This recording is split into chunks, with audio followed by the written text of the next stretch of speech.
भागलपुर न्यायालय में मानवाधिकार से संबंधित एक मामला आया था, जो बबरगंज थाना अंतर्गत दो निवासी हैं, एक चांदनी देवी है, दूसरा अनीता देवी है। ये दोनों के बीच में इतना विवाद बढ़ गया था कि मामला कोर्ट तक आ गया था और उसी का आज निदान हुआ है। और जो हम लोग अभी 5 दिन पहले 4 दिन पहले जो हम लोग कॉम्प्रोमाइज़ किए थे, इस दोनों के बीच में जो कॉम्प्रोमाइज़ हुई थी, समझौता हुई थी, उस पर आज न्यायालय ने दोनों पक्ष को बेल दे दिया है। और समाज को मैं यही संदेश देना चाहूँगा कि जो एक दूसरे पर जो केस करते हैं, केस करने के पहले विचार करें, समझें।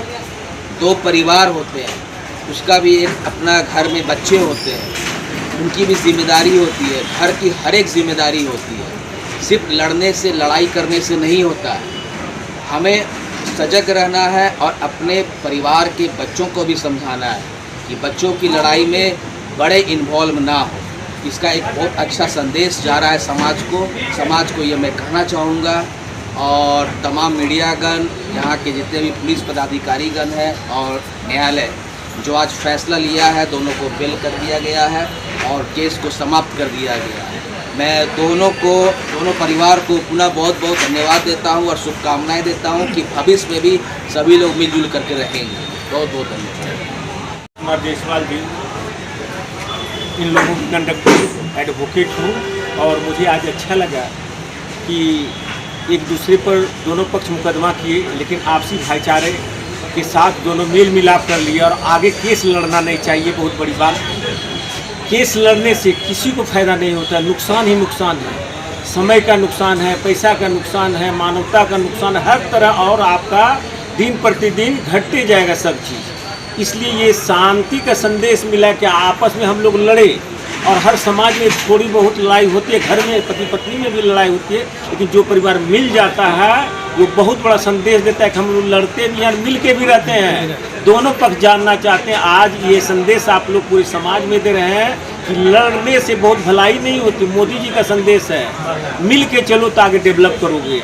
आप हर तारीख आते हैं, अभी हर तारीख एडवोकेट को पैसा देते हैं। केस हम लोग एडवोकेट मैक्सिमम चाहे तो लंबा से लंबा केस की, चाहे दोनों पक्ष लड़ते रहो।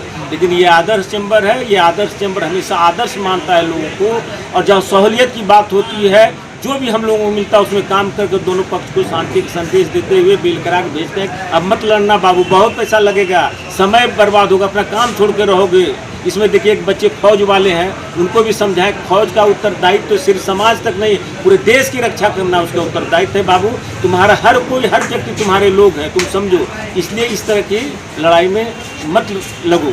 समाज को संदेश दो, शांति व्यवस्था बनी रहे। यही आज हमारे मोदी जी का भी और राष्ट्रपति का भी संदेश है। जहाँ भी लड़ाई हो, आपसी में बैठ करके घर में ही विवाद समाप्त कर लो। यही मेरा संदेश आप सबों से भी। और मानवाधिकार आयोग अध्यक्ष किसान सिन्हा जी को बहुत बहुत मैं धन्यवाद देना चाहता हूँ कि उन्होंने जो भी प्रयास कर रहा है वो प्रयास को सफल कर दे रहे हैं। और समाज में संदेश भी इनका जा रहा है कि चाहे पुलिस हो, चाहे मैंने हमारे डीएम साहब और पदाधिकारी हो, उसके बीच में रह करके समाज में संदेश देते, जो भी मैटर हमारे पास आता है उसको रिजॉल्व मैं कर देता हूँ और सबको अपना अपना घर हंसा के भेज देता हूँ। ये बहुत बड़ी बात है ईशान जी। इसके लिए मैं अपने साथ साथ अपने कर्मचारी एवं इस समाज की ओर से धन्यवाद देना चाहूँगा आपको और आपके परिवार को। आप ऐसा कार्य करते रहें जिससे ऊपर वाले भी आपको सहयोग करें। धन्यवाद।